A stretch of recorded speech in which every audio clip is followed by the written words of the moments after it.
Hi friends, welcome back to Faith and Arrow Homestead. My name is Jaylee, and today I just wanted to shoot a little vlog and kind of give you an update on a few things. I have not, you may have noticed, I have not really been filming YouTube videos lately because, to be honest with you, I am just swamped at work. I work part-time to give myself a chance to, really give this YouTube channel a shot, and I'm really good about utilizing my at-home time to take care of my channel as well as keeping my household running.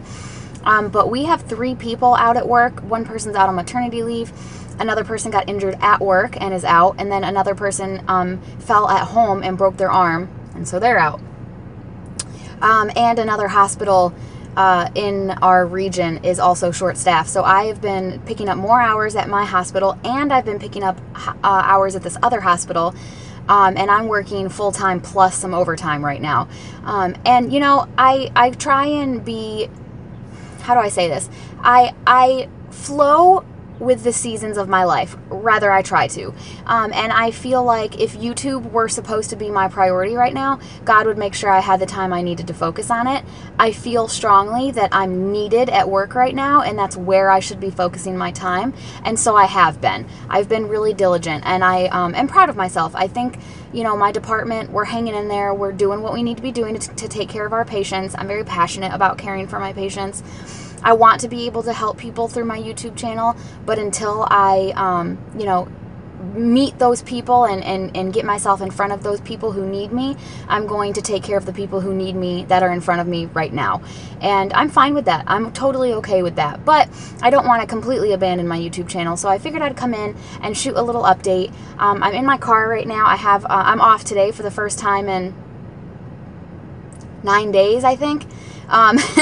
So I have quite the errands to run. I have to go to the bank, I have to go grocery shopping, I have to get gas, but I'm taking you with me because I also have to go to Home Depot, and I love going to Home Depot. It's like the candy store for adults, and I've got a couple of fun things that I want to buy there, so I figured I'd take you along.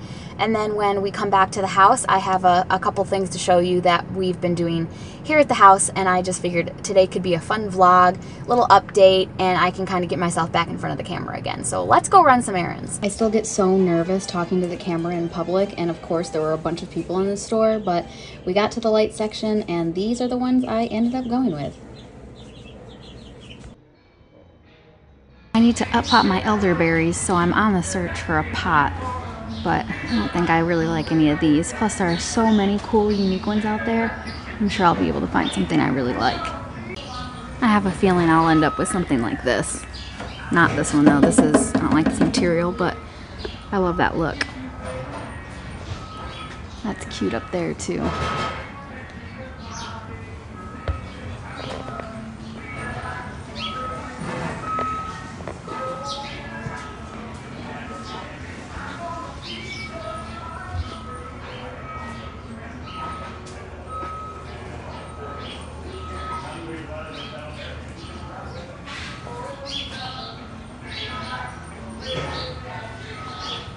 That one down there is huge. I like that.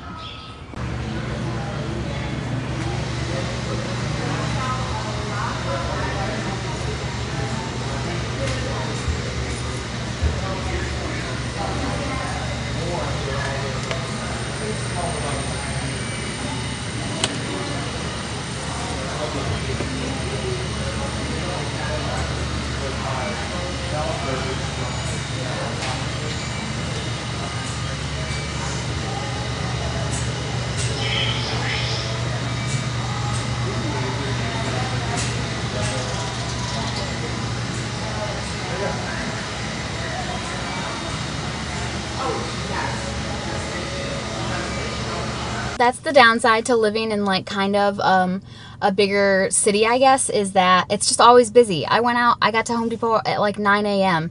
on a Friday, and there were people everywhere because I just get so nervous talking to the camera in public. But anyway, I got 2 lights. I need 6 more lights, but they're expensive, so I'm buying them 2 at a time.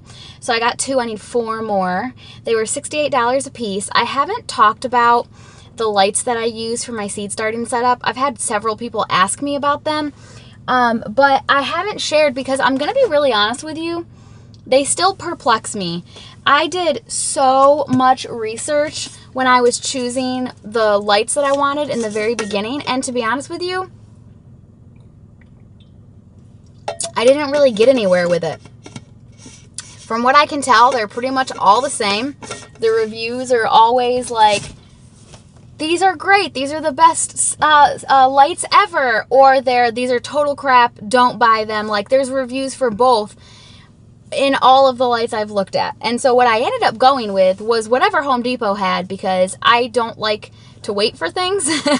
So I don't buy a lot of stuff online because I'd much rather go to the store and get it myself. Like, I'm that type of person. I don't order a lot of stuff online. And so I've stuck with what Home Depot's had. So this is what I ended up picking. And I do already have a couple of these, which is good because I do have a section of plants that I've started that don't have any lights yet, and they have already sprouted, so I need to get lights on them ASAP. And I'll show you that when we get back to the house. So this is what it looks like. This is different from the other one. First of all, the other one doesn't have this top piece here. And also the other one, so you can see it. This is my other purple one that I have. And it doesn't have the top piece, and it also doesn't have these switches here to change the color. But they do both have this guy, which I really wanted because I don't want to have to plug each of these individual cords into an outlet. I don't have that many outlets. I need to be able to plug them into each other. The ones that I have up top here, I have 4 lights up here. They're all plugged into each other.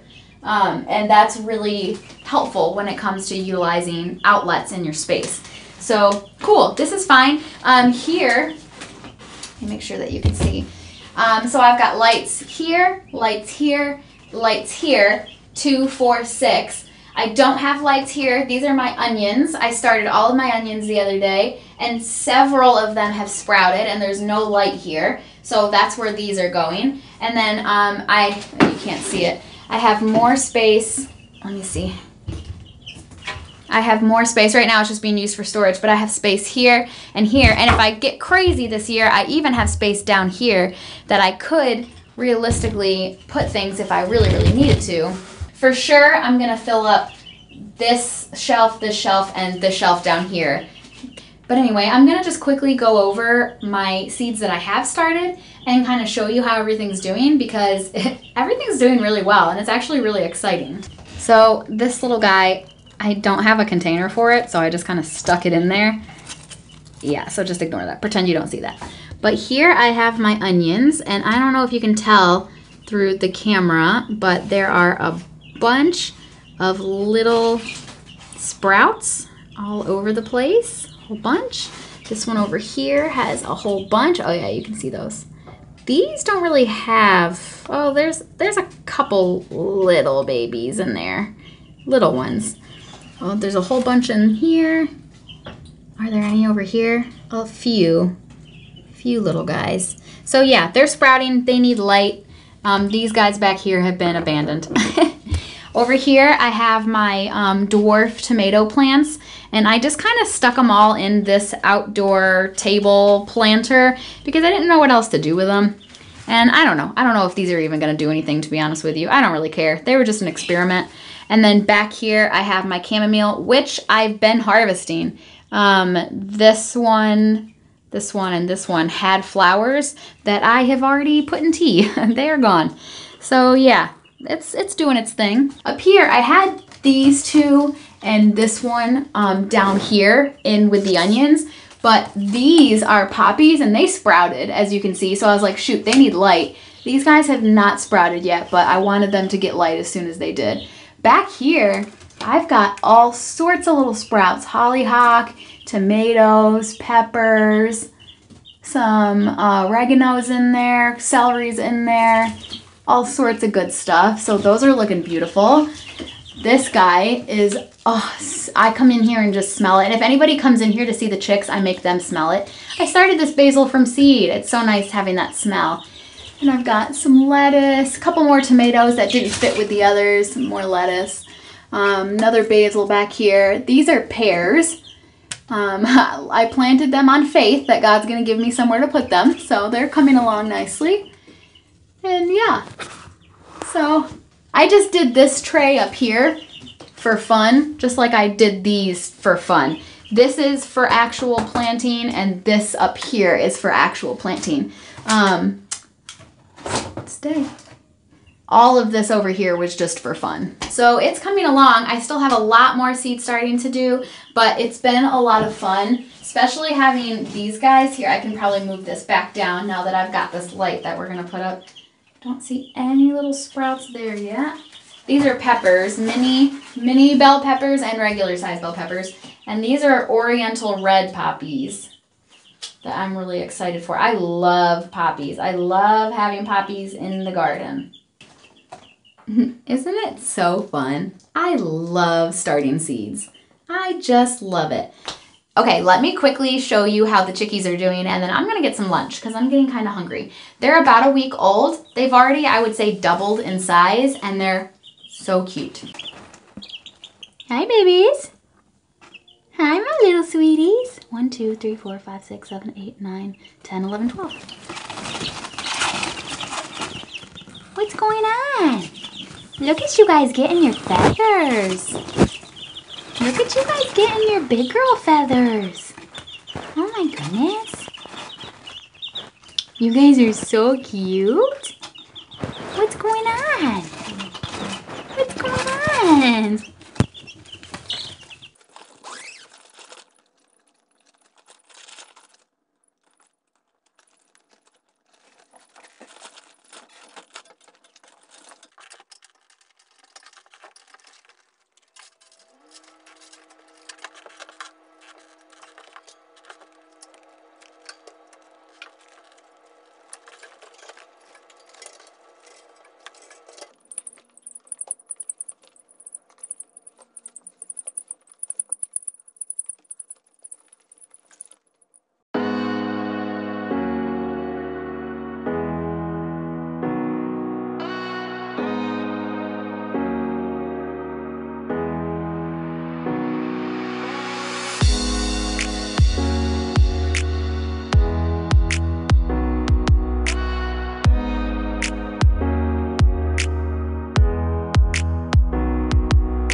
Good morning. It's the next day.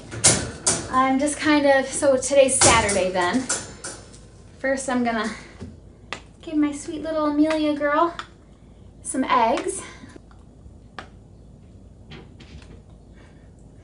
So I have Amelia inside by herself because a few days ago I went out to put them away in the evening, and like I said, I inspect everybody.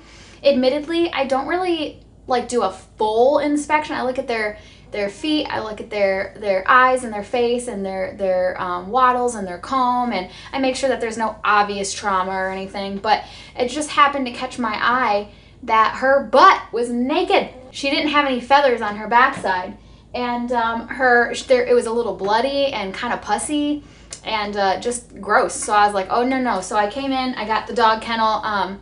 This was for Benny when we were kennel training him. When he was a puppy, we couldn't leave him home alone out.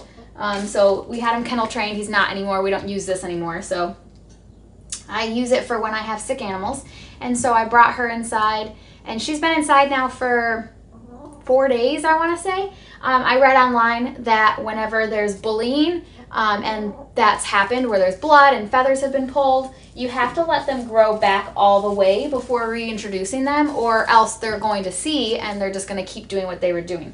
So I think we're in pretty good shape. I don't know if you'll be able to see, but there, you can't even see it anymore. Like, you can't even tell. Whereas before, this was totally bare. So she's looking good. She's got nice new fluffy feathers back there. I could have put her out by now, but we got 6 inches of snow last night, and it's really nasty and cold out there. So I don't want to, you know, she's in our dining room right now where it's nice and warm and toasty and dry, and I didn't want to be like, okay, here you go, back out into the tundra. So tomorrow it's supposed to be 40. Obviously there's still going to be snow on the ground, but there's not snow in their coop or their run. Hey, ouchie, no thanks.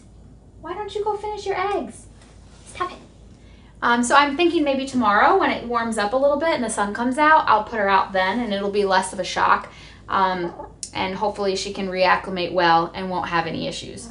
So that's the plan, but I just wanted to, since this is basically just kind of a what's going on vlog, I figured I would update you on a little Miss Amelia. Also, I'm wearing my Chicken Mama shirt. I love these girls. I love having chickens. I really do. I can't wait to get ducks and geese. And turkeys. Ducks, geese, turkeys, chickens. And maybe quail.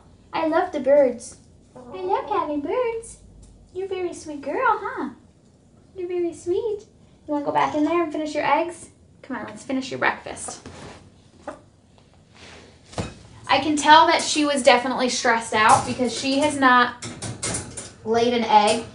Previously, before bringing her in here, she was not laying, and everybody else was. So I was starting to get worried anyway. That's probably why I noticed, because I've been keeping an extra close eye on her, because, you know, there are a number of reasons why a chicken would stop laying. And yes, I know it's the wintertime, but she's not even a year old yet, and everybody's laying regularly. So I was wondering why I wasn't, and since being in the house, she's given me an egg a day. And they've gotten progressively bigger. Her first one was a little fairy egg, and now she's giving me normal-sized eggs every day. So I think she was stressed out because she was being bullied. And so I'm glad that I got her looking really, really good and feeling good. And hopefully when I reintroduce her to the flock, things will go well and she'll be okay. Huh. I hope so. You're a sweet girl. You're a sweet girl. It's kind of rough looking in there. It's not the best setup, but I mean, it's done the job for sure. She's got everything that she needs. This is like a little makeshift brooder box that I made, and she actually really likes it. That's where she's laid her eggs, and she likes jumping on top of it. So all in all, it's worked out pretty good, huh, babe? Since I'm doing updates, something else that I have to share is that I finally used my pressure canner for the very first time. I have an All-American Model 921 pressure canner, and I got it a long time ago, like almost a year ago, and I finally just used it for the first time 2 Tuesdays ago, and my mom came over and we did it together. I prepared chicken broth ahead of time, she prepared turkey broth ahead of time, and we came and we sat down, and here I put a tablecloth on my table. We read the manuals, we did some research, we watched a YouTube video, and we were like, okay, we're doing this. Because it's intimidating. The very first time you do it, it is intimidating. And I'll tell you what, it's true. I was nervous, she was nervous, and it starts spitting and sputtering and you're like, ugh. But it's actually so easy. We did a test run with just water, just to make sure that we knew what to look for, what the sounds were like. And once we did the test run, we were like, we got this. And so I did chicken, which this is what it ended up looking like, and she did turkey, which is what this is here. Hers is a little darker, and it turned out really nice. All of them sealed except one of her turkeys didn't seal. She has them. She came and got them, and I gave her a chicken and she gave me a turkey, but all of them sealed, and I'm really excited about it. It opened up a whole new world for me in terms of canning, because now that I'm comfortable with it, I can start doing, I really want to have sloppy Joe mix canned up and always on the shelves. I want to have spaghetti sauce with meat always on the shelves. I want to have beans always on the shelves. So there's like all sorts of things that I'm really excited to get my hands on, start canning up, keep on the shelves all the time. More convenience meals. That's what's so great about the pressure canner, is that you can start doing things that are more convenience meals, which I'm really getting into and becoming interested in. So just a little update there. I'm far from putting together any, well, I don't want to say I'm far from, but I did not film that process because Mom and I really just wanted to like focus and learn how to do it and be safe and do it properly. And so now that I've kind of dipped my toe in the water, I might start including that in some content here soon. But I want to make sure anything having to do with the pressure canner, what I teach you is accurate and completely correct, because I don't want anybody to get hurt or sick or anything. So yeah, that was really exciting, and I'm excited that I finally have that experience under my belt.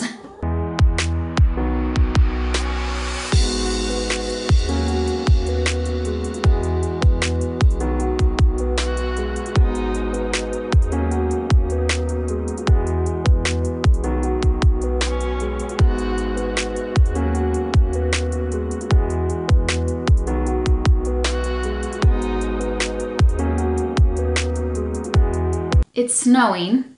I have a cup of hot tea. I have a sweet little kitty in my lap, and I don't have to work today.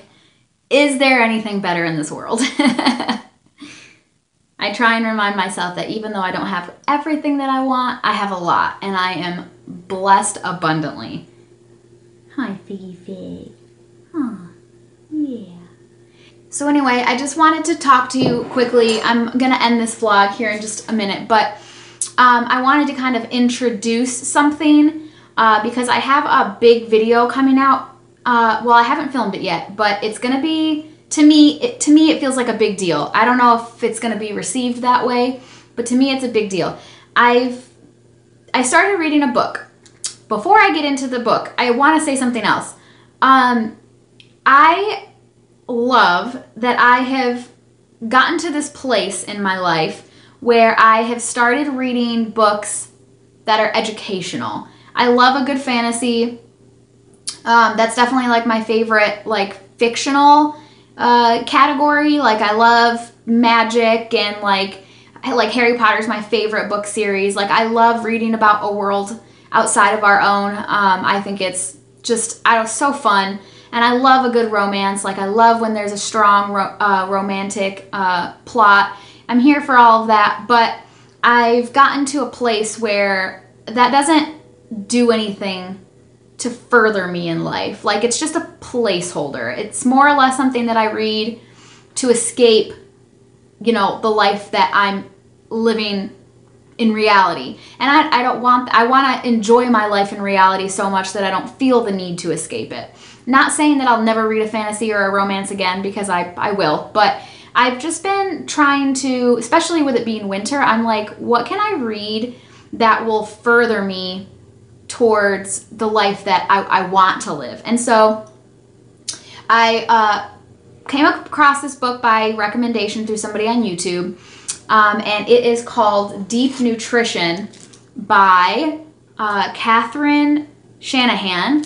She's a doctor, and this book has changed my life. And I'm not being dramatic or exaggerating when I say that. This book has changed my life. Now, mind you, I am the type of reader, I've been reading my whole life. I love reading. I read as a child. I don't know how many of you are familiar. There's an accelerated reader program. There was when I was in elementary school anyway. And basically you'd read a book and you would take a test on the computer in the library, and you get points based on how many questions you got right. And obviously you would have had to have read the book to be able to answer the questions. And they, like for reading class, you had to get a minimum amount of points to pass reading, and then you get rewards based on how many. I got the most accelerated reader points in my entire school, and I won a trip to Dollywood in Tennessee. Mind you, that I was in Kentucky, but that's how many accelerated reader points I had. I read Gone with the Wind when I was in 7th grade. Like, just out of control. I love to read. I can read so fast. And I'm telling you all of this because look at where I'm at. I don't know if, hopefully you'll be able to see it. This portion being what I've read, this being what I have left to read. And I've been working on this book for a solid week and a half, like almost 2 weeks. And I'm talking reading every day, dedicating an hour or two or more towards it. This book is not an easy read. I'm just throwing that out there in case anybody's like, oh, I'll go pick it up. I want everybody to read this because it's so incredibly life-changing. It is not an easy book to read. It is very scientific.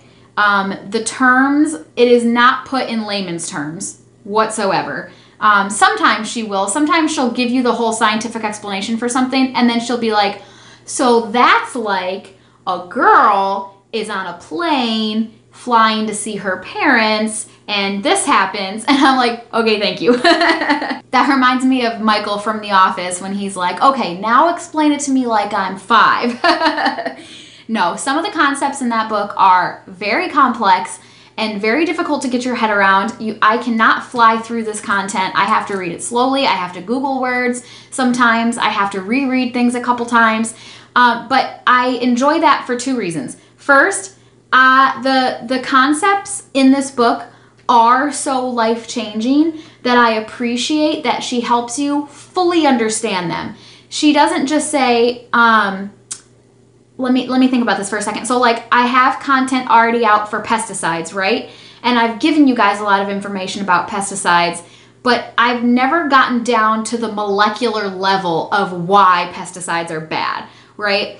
And so she does that in this book, but not with pesticides. I'm gonna wait and reveal the big mic drop when I make my video on this. But she talks about, it's titled Deep Nutrition. So she talks about things that are happening in your body at a molecular level. And I appreciate that because it's one thing for somebody to be like, this is bad. But it's another thing for a doctor to come in and say, this is exactly why this is bad. This is what's happening in your body. This is what's happening on a molecular level, a functional level. This is what's going to happen in the future if you continue doing these things. And I appreciate that so much. And it's so much more impactful for me to understand it on that level. Because even with the whole pesticide thing, I've had a hard time sticking to that. Because it's like, okay, yeah, we know pesticides are bad. We know that they cause gut issues, and we know that they cause issues with your hormones. But like, it's almost like smoking cigarettes. Like everyone tells you that they're bad, but not everybody who smokes them gets lung cancer. And so it creates a little bit of space there for somebody to say, well, it might not be the worst thing in the world, No, with this book, there is no question. There's no question in my mind about the importance of the content of this book. Sorry, I know I'm being so elusive, but I'm gonna make a video and it's gonna be huge for me, but I haven't finished reading it yet. And I've started to, I've got honey on my face.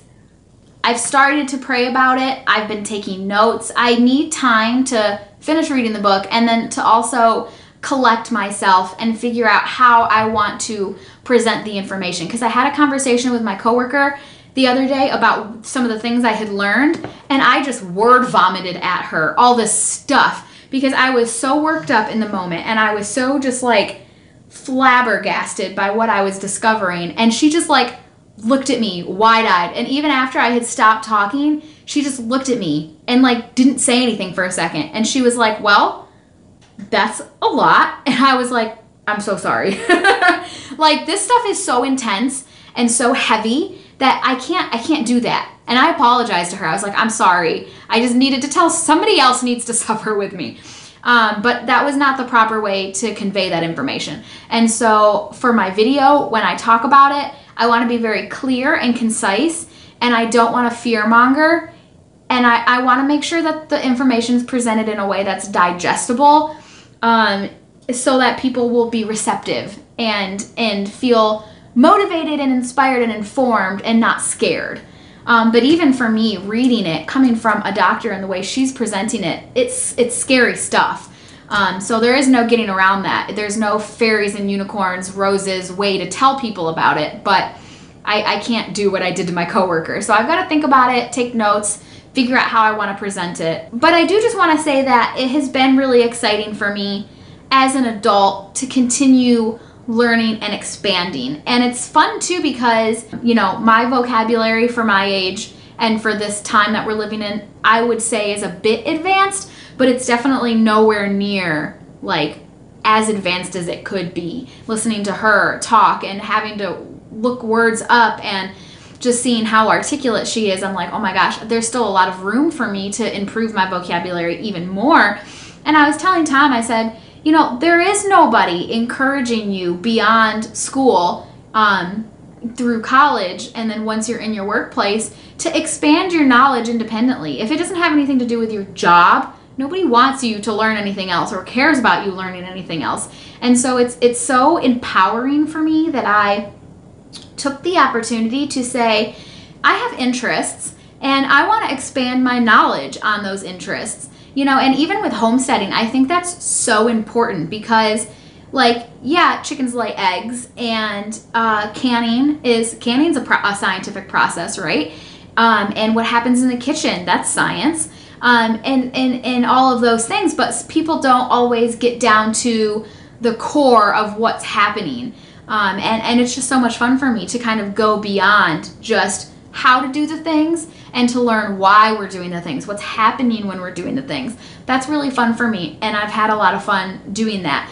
I'm going to start, once I move on from this, I'm taking a break from this type of literature, and I'm going to move into permaculture. I've got a couple of books held at the library for me. I'm hoping to finish this in the next week. We'll see. And I'm going to start researching and learning about permaculture. So it's just really fun. I encourage everybody to get a library card. I didn't buy this. I got this from my local library. And the resources are plentiful. If you're interested in Jess's book, or if you're interested in Jill's book from Whispering Willow Farms, these books, these popular books, they're in the libraries. You don't have to purchase them if you're not able to. Some of them I want to purchase, and some of them I probably won't purchase. This one, the only reason I would consider having this on my shelves is so that I could lend it to people that I want to have read it. I don't know that I'll ever, now that I know the information, this isn't the kind of thing that you need to remember from a molecular level. It's just the punch, the shock value of having it at that level, the scientific level, because you understand, wow, this is actually very important. So I don't know that I would buy this, but there are certain things. I just purchased a book from Amazon, Nourishing Traditions, by somebody, Sally Fallon, I think, and Mary Enig, E-N-I-G, I think are their names. I haven't gotten it yet. It comes tomorrow. But, like, that's a book that I was very interested in actually having and keeping so I can reference it.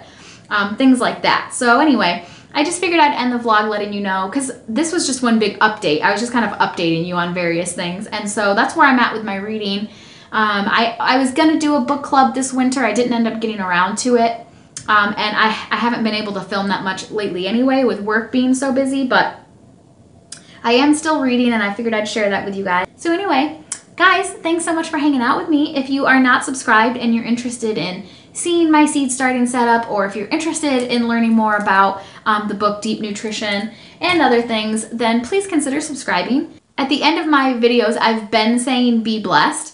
And I love that. I want you to be blessed. But I changed my name to Faith and Arrow Homestead, and I started thinking about that. Actually, I had kind of an epiphany, and I want to start ending my videos a different way that kind of relates to my name. I also think I will eventually put this on t-shirts, and when we do finally move to the farm, I want to get a sign made that says this. So I'm going to end this video by saying, have faith and keep moving forward.